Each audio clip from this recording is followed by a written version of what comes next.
वो रात 7 साल से एक जैसी थी। हर रात जब यतीम खाने के बड़े हॉल में बच्चे अपनी पतली चादरों में लिपटकर सो जाते, जब बल्ब की मध्यम रोशनी भी हिचकिचाते हुए बुझ जाती, जब बाहर गली में कुत्तों के सिवा कोई आवाज न रहती, तब मारिया की आंखें खुलती थी। नींद नहीं उड़ती थी उसकी, नींद आती ही नहीं थी उस वक्त तक। वो छत को देखती रहती, उस सीलन ज़दा छत को जिस पर एक धब्बा था कोने में, गोल सा भूरा सा, जिसे वो सितारा कहती थी, क्योंकि असली सितारे खिड़की से नजर आते थे और खिड़की तक जाने के लिए 3 बच्चों के ऊपर से गुजरना पड़ता था जो सोए होते थे। वो अपनी जगह से ही आसमान तक पहुंचने की कोशिश करती थी और फिर बोलती थी बहुत आहिस्ता, बहुत धीमे, अपने होंठ बमुश्किल हालते हुए, अल्लाह मियाँ आज फिर आ गई मैं, कल भी आई थी, परसों भी, हर रात आती हूँ, आपको पता है ना, मुझे बस एक चीज चाहिए, बस एक माँ जो रात को मेरे पास हो, जो मेरे बाल संवारे, जो मेरे बुखार में माथे पर हाथ रखे और कहे मारिया डर मत, मैं यहाँ हूँ। ये कहकर वो आंखें बंद कर लेती थी। शायद रो लेती थी, शायद नहीं, अंधेरे में कोई नहीं दिखता था, पर वो सोती जरूर थी, इस यकीन के साथ कि अल्लाह ने सुना होगा, क्योंकि 7 साल की मारिया को ये किसी ने बताया नहीं था कि दुआएं कभी रद्द भी होती हैं, और यही उसकी सबसे बड़ी ताकत थी। शहर के दूसरे कोने में, जहां गलियां पत्थर की नहीं पक्की ईंटों की हैं, जहां दरवाजों पर रंग है और घरों की खिड़कियों में पर्दे हैं, एक घर है जो देखने में भरा पूरा है, पर अंदर से एक ऐसा सन्नाटा रखता है जो रात के 2 बजे कानों में उतरता है और सुबह तक नहीं जाता। उस घर में जैनब रहती है, 35 बरस की जैनब, जिसने 6 साल पहले अपने शौहर को मट्टी में सुपुर्द किया, और उस दिन के बाद से घर की दहलीज पार करते वक्त हर बार एक लम्हे को रुकती है, जैसे अंदर जाने से पहले खुद को तैयार करती हो उस खालीपन के लिए जो हमेशा इंतजार में होता है। दिन में वो मोलिमा है, बच्चों को पढ़ाती है, उनकी बातें सुनती है, उनकी नन्ही नन्ही सवालों पर मुस्कुराती है, पर शाम को जब स्कूल का दरवाजा बंद होता है और वो अकेली घर की तरफ चलती है, तो रास्ते के तमाम बच्चे, तमाम आवाजें, तमाम हंसी, सब मिलकर एक दर्द बनाते हैं जो सीने में उतरता है और वहां ठहर जाता है। रात को वो मुसल्ले पर बैठती है। सालों पहले वो मांगती थी कि अल्लाह उसे माँ बना दे, फिर वो मांगने लगी कि अल्लाह ये खालीपन भर दे, और अब वो बस इतना कहती है, या अल्लाह तू जानता है, क्योंकि कभी कभी दर्द इतना पुराना हो जाता है कि उसके अल्फाज खत्म हो जाते हैं और बस एक आ रह जाती है। ये 2 जिंदगियां हैं, 2 मुख्तलिफ छतों के नीचे, 2 मुख्तलिफ दर्दों के साथ, 2 मुख्तलिफ दुआओं के साथ, पर आसमान पर दोनों की आवाज एक ही जगह पहुंचती है। मार्च की वो सुबह बादलों से लदी थी। जैनब स्कूल से वापस आ रही थी, हाथ में छतरी थी, पर आसमान ने अचानक ऐसा रंग बदला कि बारिश छतरी को भी बेमानी कर दे। एक बंद दुकान का साइबान था पास में, वो वहां रुकी, सांस लिया, और तभी उसकी नजर पड़ी। थोड़ी दूर एक और साइबान के नीचे एक बच्ची खड़ी थी, भीगे हुए बाल, कांपते हुए कंधे, सीने से एक कपड़े की थैली लगाए जैसे वो थैली किसी खजाने से भी कीमती हो। जैनब के कदम खुद ब खुद उठे। वो बता नहीं सकती थी क्यों, वो कभी नहीं बता सकी, पर कुछ था उस बच्ची में जो उसे खींच कर ले गया। वो पास गई, अपनी छतरी उसके ऊपर की और बोली, बेटा कहाँ जाना है? मारिया ने ऊपर देखा, वही बड़ी आंखें, वही सवाल जो हमेशा आंखों में रहता था, और बोली, यतीम खाना, वहां से आई हूं, वहीं जाना है। जैनब के अंदर कुछ हुआ उस लम्हे। कोई लफ्ज नहीं है उसके लिए, कोई जुमला काफी नहीं, बस एक गहरी खामोश चोट लगी कहीं सीने के अंदर, और वो चोट अच्छी लगी। वो साथ चलने लगी बारिश में, एक छतरी के नीचे। जैनब का एक कंधा पूरी तरह भीगता रहा, क्योंकि वो छतरी मारिया की तरफ झुकाए रखती थी। मारिया की नजर उस भीगते कंधे पर पड़ी। उसने कुछ नहीं कहा, फिर धीरे से बोली, मेरी माँ भी ऐसे करती होती शायद। जैनब के कदम एक लम्हे को रुके। तुम्हारी माँ? अल्लाह मियाँ के पास है, मैंने कभी देखा नहीं उन्हें, पर रोज मांगती हूँ, भेज दो कोई मेरे लिए। बारिश गिरती रही। जैनब बोली नहीं, बोल नहीं सकती थी। गला भर आया था उसका, वो किस्म का भरना जो आंसुओं से नहीं, किसी गहरी तड़प से आता है। उसने मारिया का हाथ थामा। मारिया ने हाथ नहीं खींचा, जैसे उसे पता था ये हाथ अजनबी नहीं है। यतीम खाने के दरवाजे पर मारिया ने पलट कर देखा, मुस्कुराई, एक ऐसी मुस्कुराहट जो बच्चे की होती है और जिसमें तकलीफ की पुरानी लकीरें छिपी होती हैं, और अंदर चली गई। जैनब बारिश में खड़ी रही, दरवाजा बंद होने के बाद भी। घर वापस आई तो चाय बनाई, पी नहीं सकी। रात को मुसल्ले पर बैठी तो पहली बार अल्फाज नहीं आए, बस बैठी रही। आंखों में मारिया का चेहरा था, कानों में उसकी आवाज, रोज मांगती हूँ, भेज दो कोई मेरे लिए। और जैनब के अंदर एक सवाल जाग उठा जिसने उस रात उसे सोने नहीं दिया। क्या वो दुआ उसके लिए थी? अगली सुबह वो वापस गई। बिस्किट का डब्बा था हाथ में, रंगों की एक छोटी डिबिया थी, पर असल में वो हाथ खाली थे। वो बस आना चाहती थी, बस एक बार और दिखना चाहती थी। निगरान ने अंदर आने दिया। मारिया सहन में थी और जैसे ही उसने जैनब को देखा वो उठ गई। दौड़ी नहीं, पर कदम तेज हो गए। जैसे जिस्म ने फैसला कर लिया हो कि उस तरफ जाना है। आप आई? आ गई ना? मुझे पता था आप आएंगी। ज़ैनब ने पूछा, क्यों? मारिया ने कंधे उचकाए, बच्चों जैसे, मासूम जैसे। बस पता था। वो साथ बैठी। मारिया ने रंगों की डिबिया खोली और बताने लगी कि उसे नीला रंग सबसे पसंद है, क्योंकि आसमान नीला है और आसमान किसी का नहीं होता, यतीम खाने वालों का भी उतना ही है जितना घर वालों का। ज़ैनब ने सुना खामोशी से, इस सोच के साथ कि जो बच्ची इतनी कम उम्री में आसमान में बराबरी ढूंढ ले, वो इंसान अंदर से कितना बड़ा होगा। हफ्तों में वो आती रही, कभी कुछ लाती, कभी खाली हाथ, पर हर बार मारिया इंतजार में होती, बगैर बताए, बगैर कहे, बस दरवाजे पर नजर रखती। एक दिन मारिया ने पूछा, आपके घर में कौन कौन है?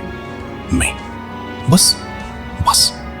मारिया ने उसका हाथ थामा, बिल्कुल फितरी अंदाज में, जैसे ये उसका हक हो, और बोली, तो आपको भी रात को तन्हाई लगती होगी? मुझे भी लगती है। जब सब सो जाते हैं ना, तब बहुत खामोशी हो जाती है, और खामोशी में सोचें आती हैं, और सोचें बहुत भारी होती हैं अकेले उठाने के लिए। ज़ैनब की आंखों में आंसू आ गए। वो आंखें नीचे कर गईं। मारिया ने देख लिया, बच्चे देख लेते हैं, चाहे बड़ी सोचें कि वो छुपा लिया, और बोली, रोइए मत, मैं दुआ करती हूं आपके लिए भी, ठीक है? ये सुनकर ज़ैनब वाकई रो पड़ी, पर इस बार आंसू दर्द के नहीं थे। एक अजीब सा एहसास था जो कहीं गहराई से आया। वो एहसास जो तब आता है जब कोई बिल्कुल अनजान तुम्हारी फिक्र करे और उस फिक्र में कोई मतलब ना हो, बस मोहब्बत हो। 1 महीना गुजरा तो ज़ैनब ने फैसला कर लिया, वो फैसला जो शायद उस दिन ही हो गया था जब बारिश में मारिया का हाथ थामा था, पर वो खुद से इतराफ करती रही। निगरान के सामने बैठी, अल्फाज तैयार थे, दलाइल, वजूहात, हवाले, पर जब सामने बैठी तो बस इतना निकला, मैं मारिया को अपने साथ रखना चाहती हूँ। निगरान ने वो नजर से देखा जिसमें सवाल भी था और शक भी। अकेली हैं आप? हाँ। शौहर नहीं? नहीं। कानूनी सरपरस्ती के लिए अदालत से इजाजत लगती है, वक्त लगता है, आसान नहीं होता, खासकर अकेली औरत के लिए। ज़ैनब ने फाइल उठाई, मुश्किल से मुझे डर नहीं लगता। और फिर शुरू हुआ वो सफर जो महीनों खिंचा। दफ्तरों में कतारें, अदालतों के बाहर इंतजार, वो कागजात जो एक मेज से दूसरी मेज तक जाते थे और हर बार वापस आते थे कोई ना कोई कमी लेकर। वो अफसर जो आंखों में शक रखते थे और सवाल में तकलीफ। अकेली औरत हैं, कैसे संभालेंगी? और ज़ैनब जो हर बार मुस्कुराकर जवाब देती और घर आकर दीवार से लग जाती, आंखें बंद कर लेती, एक गहरी सांस लेती और फिर कहती, कल फिर जाऊंगी। इस सारे अरसे में वो मारिया से मिलती रही, मारिया को कुछ नहीं बताया। बच्चे को उम्मीद देना और फिर वो उम्मीद किसी कागज की मेज पर दम तोड़ दे, ये ज़ैनब को कबूल नहीं था। पर मारिया ने एक दिन खुद पूछ लिया, आप कुछ कर रही हैं ना मेरे लिए? ज़ैनब ने आंखें माली। क्यों पूछा? बस लगता है आपकी आंखों में कुछ है जो पहले नहीं था, एक थकावट है जो कोशिश वाली है, हार वाली नहीं। ज़ैनब ने एक लम्हा लिया, फिर सच बोला, हाँ बेटा, कर रही हूं। मारिया ने कहा, मैं भी कर रही हूं। क्या? दुआ आपके लिए भी। उस दिन वापसी पर ज़ैनब गाड़ी में बैठकर देर तक नहीं चली, बस बैठी रही। एक 7 साल की बच्ची उसके लिए दुआ मांग रही थी। वो बच्ची जिसकी अपनी दुआ सालों से कबूल नहीं हुई थी, वो फिर भी किसी और के लिए मांग रही थी। इस लम्हे ज़ैनब को यकीन हो गया कि जो वो ढूंढ रही थी वो मिल गई है, बस रास्ता अभी बाकी है। अदालत के उस कमरे में जहां रोशनी कुछ सर्द और अल्फाज कुछ सख्त होते हैं, ज़ैनब अकेली बैठी थी। जज ने आखिरी सवाल किया, आप इस बच्ची को क्यों अपनाना चाहती हैं? ज़ैनब ने एक लम्हा लिया, एक गहरी सांस ली और बोली, क्योंकि वो हर रात अल्लाह से मां मांगती है और मैं हर रात अल्लाह से बच्चा मांगती हूं। क्योंकि जब मैंने पहली बार उसे देखा तो जो मेरे अंदर हुआ वो मेरी पूरी जिंदगी में किसी और लम्हे में नहीं हुआ। वो पहचान थी, वो इत्मीनान था जो तब आता है जब खोई हुई चीज मिल जाए। मैं नहीं जानती इसे कानून क्या कहता है, मैं बस ये जानती हूं कि इस बच्ची की दुआ और मेरी दुआ दोनों एक ही जवाब ढूंढ रही हैं। कमरे में खामोशी रही, गहरी, वजनी, इस किस्म की जो सिर्फ उस वक्त आती है जब सच बोला जाए और सुनने वाला भी जानता हो कि ये सच है। जज ने कलम उठाया। यतीम खाने का सहन सूरज की आखिरी रोशनी में डूबा हुआ था जब ज़ैनब ने दरवाजा खोला। मारिया अकेली थी उस वक्त, एक कोने में बैठी, घुटने सीने से लगाए, आसमान की तरफ देखती हुई। शायद दुआ मांग रही थी, शायद बस देख रही थी। ज़ैनब के कदम की आवाज पर मुड़ी और एक लम्हे को बस देखती रही। ज़ैनब का चेहरा, उसकी आंखें, उस आंखों में वो रोशनी जो पहले कभी नहीं थी। और फिर उठी, दौड़ी नहीं, पर कदम में वो तेजी थी जो दिल की होती है, पैरों की नहीं। और ज़ैनब के गले लग गई, इतनी मजबूती से, इतनी गहराई से, जैसे 7 साल की सारी थकावट, सारी रात की सारी दुआएं, सारी खामोशियां सब उस एक लम्हे में सिमट आई हों। ज़ैनब के बाजू उसके गिर्द लिपट गए। उसने मारिया के बाल छुए, वही चोटी हमेशा वाली, और आंखें बंद कर ली। बाहर आसमान नारंगी था, सुनहरी था, उस रंग का जो सिर्फ उस वक्त आता है जब दिन जानता हो कि उसने आज कुछ मुकम्मल किया है। मारिया ने गर्दन उठाई और आहिस्ता से, बहुत आहिस्ता से एक लफ्ज कहा, वो लफ्ज जो उसने अपनी पूरी जिंदगी में किसी को नहीं कहा था, वो लफ्ज जो वो हर रात अल्लाह से मांगती थी, अम्मी। ज़ैनब का सांस रुक गया, आंखें भर आईं, 2 आंसू गिरे खामोशी से, बगैर किसी आवाज के, और फिर एक मुस्कुराहट आई जो उसने सालों में पहली बार इतनी गहराई से महसूस की। कहीं दूर, बहुत दूर, शायद इस आसमान के पार जहां दुआएं पहुंचती हैं, 2 आवाजें थीं जो आज खामोश थीं, क्योंकि जो मांगना था वो मिल गया था, जो ढूंढना था वो मिल गया था। 2 अधूरी जिंदगियां एक लम्हे में मुकम्मल हो गई थीं। उम्र भर वो बाप था जिसने कभी कमजोरी नहीं दिखाई, जिसने बेटे के सामने कभी नहीं कहा कि थका हूं, कि दर्द है, कि अंदर से कुछ बिखरता जा रहा है। वो उस नस्ल का आदमी था जिसने ये सीखा था कि घर का सुतून हिलता नहीं, कि बाप कमजोर नहीं पड़ता, चाहे अंदर से कितनी ही आंधियां उठती रहें। उसने जिंदगी भर यही किया, बेटे के सामने हमेशा मजबूत खड़ा रहा, हमेशा मुस्कुराता रहा, हमेशा कहता रहा, फिक्र मत कर, सब ठीक है। बेटा शहर में पढ़ता था, दूर, घर से कई घंटों की मुसाफत पर। हफ्ते में 1 बार फोन आता, कभी कभी 2 बार।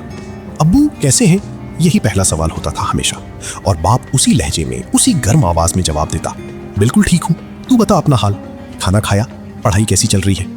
बेटे को क्या पता था कि जब वो फोन रखता था तो बाप की आंखें भर आती थी, कि वो ठीक हूं कहने से पहले एक गहरी सांस लेता था, अंदर का दर्द दबाता था और फिर आवाज को मामूल पर ढालता था, ताकि बेटे को शक ना हो, ताकि बेटा बेफिक्र रहे, ताकि बेटे की पढ़ाई का एक लम्हा भी जाया ना हो। जिस दिन डॉक्टर ने बताया, उस दिन बाप अकेला गया था, जानबूझकर अकेला।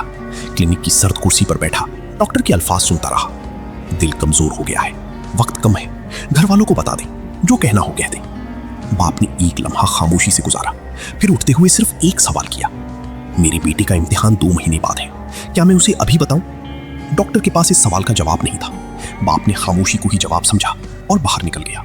घर आया, पुरानी लकड़ी की मेज की दराज खोली जो सालों से बंद पड़ी थी, पीले पड़े कागज निकाले, स्याही वाला पुराना कलम ढूंढा, वही कलम जिससे बेटे की फीस की रसीदें भरता था, वही कलम जिससे स्कूल के फॉर्म भरे थे, वही कलम जो इस घर की हर उम्मीद का गवाह था। उसने लिखना शुरू किया, वो सब कुछ जो उम्र भर जुबान पर नहीं आया था, वो सब कुछ जो हर फोन कॉल पर हलक तक आकर वापस उतर जाता था, वो सब कुछ जो एक बाप अपने बेटे से कहना चाहता है पर कभी कह नहीं पाता, क्योंकि वक्त होता है, मौका होता है, पर अल्फाज नहीं आते। बेटे, जब तू ये पढ़ रहा होगा तो मैं नहीं हूंगा, पर रोना मत, पहले पूरी बात सुन ले।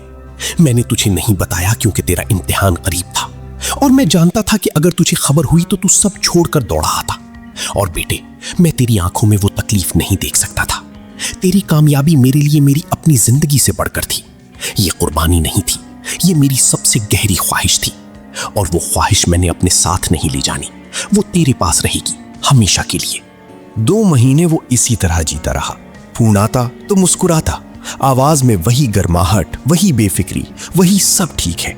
बेटे के इम्तिहान वाले दिन उसने सुबह सवेरे उठकर दुआ मांगी, लंबी खामोश दुआ। उस दिन शाम को फोन आया तो बेटे ने खुशी से बताया कि पर्चा अच्छा गया। बाप ने कहा, शाबाश, मुझे पता था, और फोन रख दिया। उसके बाद सिर्फ 3 दिन और गुजरे।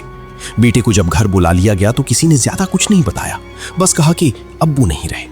वो दौड़ता हुआ आया, जैसे अगर जल्दी पहुंच गया तो शायद सब ठीक हो जाए, पर कुछ चीजें जल्दी से नहीं बदलती।